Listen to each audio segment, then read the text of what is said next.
பாலிவுட் திரையுலகில் பிரிவினைகள் இருப்பதாக ரஹ்மான் கருத்து தெரிவித்த நிலையில் இதற்கு நடிகையும் மாண்டி தொகுதியின் எம்பியுமான கங்கனா ரனாவத் சரமாரியாக விளாசினார்.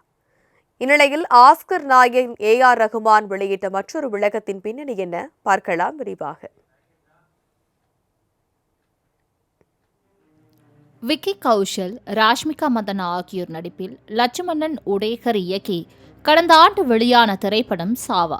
மகாராஷ்டிர மன்னர் சாம்பாஜி மகாராஜாவின் வாழ்க்கையை தழுவி எடுக்கப்பட்ட இந்த திரைப்படம் கடந்த பிப்ரவரி மாதம் வெளியாகி 500 கோடி ரூபாய்க்கு மேல் வசூல் அளித்திருந்தது. இந்நிலையில் சாவா படத்திற்கு இசையமைத்த இசைப்புயல் ரஹ்மான் சமீபத்தில் அளித்த கருத்து விவாத பொருளாகியது. சாவா திரைப்படம் மக்களிடையே பிரிவினையை தூண்டும் விதமாக இருப்பதாகவும் இதன் உள்ளடக்கம் தைரியத்தை காட்டியதால் அந்த படத்திற்கு இசையமைத்தேன் என சமீபத்தில் ஒரு நேர்காணலில் தெரிவித்திருந்தார். மேலும் சமீப காலமாக பாலிவுட் திரையுலகில் வகுப்புவாத அடிப்படையில் ஆதிக்கம் அதிகரித்து வருவதாக கூறினார். குறிப்பாக கடந்த 8 வருடங்களாகவே பாலிவுட்டில் தனக்கு தொடர்ச்சியாக வாய்ப்பு கிடைக்கவில்லை என்றும் தெரிவித்திருந்தார். ரஹ்மான் தெரிவித்திருப்பது தென்னிந்திய திரையுலகில் பெரும் அதிர்வலையை ஏற்படுத்தியுள்ளது. ரஹ்மானின் கருத்துக்கு தென்னிந்திய திரையுலகினர் ஆதரவு தெரிவித்து வந்த நிலையில் பாலிவுட்டின் பிரபல நடிகையும் மாண்டி தொகுதி எம்பியுமான கங்கனா ரனாவத் ரஹ்மானை கடுமையாக சாடினார். திரையுலகில் ரஹ்மான் என்பவர் பாகுபாடு கொண்டவர் என்றும் வெறுப்பு நிறைந்தவர் என்றும் கங்கனா ரனாவத் விமர்சித்தார். தனது இன்ஸ்டாகிராம் பக்கத்தில், அன்புள்ள ரஹ்மான், நான் பாஜகவை சேர்ந்தவர் என்பதால் திரைத்துறையில் அதிக பாகுபாட்டை எதிர்கொள்கிறேன். ஆனாலும் உங்களை விட பாகுபாடு கொண்ட மற்றும் வெறுப்புணர்வு நிறைந்த மனிதரை நான் ஒருபோதும் சந்தித்ததில்லை என கங்கனா ரனாவத் பதிவிட்டார். முன்னாள் பிரதமர் இந்திரா காந்தியின் வரலாற்று படமான எமர்ஜென்சி திரைப்படம் கங்கனா ரனாவத் நடிப்பில் கடந்த ஆண்டு வெளியானது.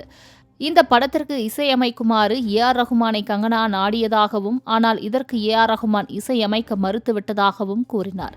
எமர்ஜென்சி படத்தின் கதையை விவரிக்க மிகுந்த ஆர்வமாக இருந்ததாகவும் ஆனால் ரஹ்மான் தன்னை சந்திக்கவே மறுத்துவிட்டதாக தெரிவித்தார். எமர்ஜென்சி திரைப்படம் ஒரு பிரச்சார படம் என்பதால் ரஹ்மானுக்கு விருப்பமில்லை. இந்த படம் காங்கிரஸ் கட்சியினரால் பாராட்டப்பட்டது. ஆனால் அப்போது ரஹ்மான் வெறுப்புணர்வுடன் காணப்பட்டார் என கடுமையாக விமர்சித்தார். சாவா திரைப்படம் பற்றி ரஹ்மான் கருத்து தெரிவித்ததற்கு கங்கனா ரனாவத் பதிலடி அளித்த நிலையில் இதற்கு ரஹ்மானின் ரசிகர்கள் கங்கனாவுக்கு கண்டனம் விடுத்து வருகின்றனர். இந்நிலையில் ரஹ்மான் தனது இன்ஸ்டாகிராமில் இசை என்பது எப்போதும் தனது தொடர்பு மொழியாகவும் இந்தியாவின் கலாச்சாரத்தை கொண்டாட கௌரவிக்கும் விதமாக இருப்பதாக கூறினார். இந்தியா எனது வீடு என தெரிவித்த ரஹ்மான் சாவா படம் தொடர்பாக தான் அளித்த கருத்து சிலரால் தவறாக புரிந்து கொள்ளப்பட்டதாக விளக்கம் அளித்தார். India is my inspiration, my teacher and my home. I understand that intentions can sometimes be misunderstood. But my purpose has always been to uplift, honor and serve through music.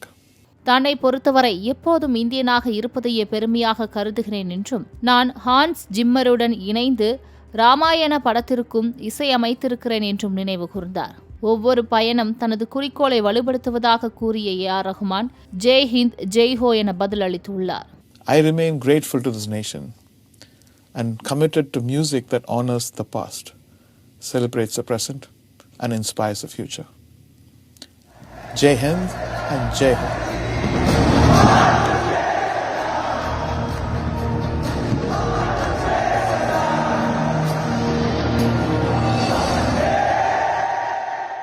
Oscar நாயகன் ரஹ்மானை நடிகை கங்கனா ரனாவத் விமர்சித்திருப்பது இந்திய திரையுலகில் பெரும் அதிர்வலையை கிளப்பியுள்ளது.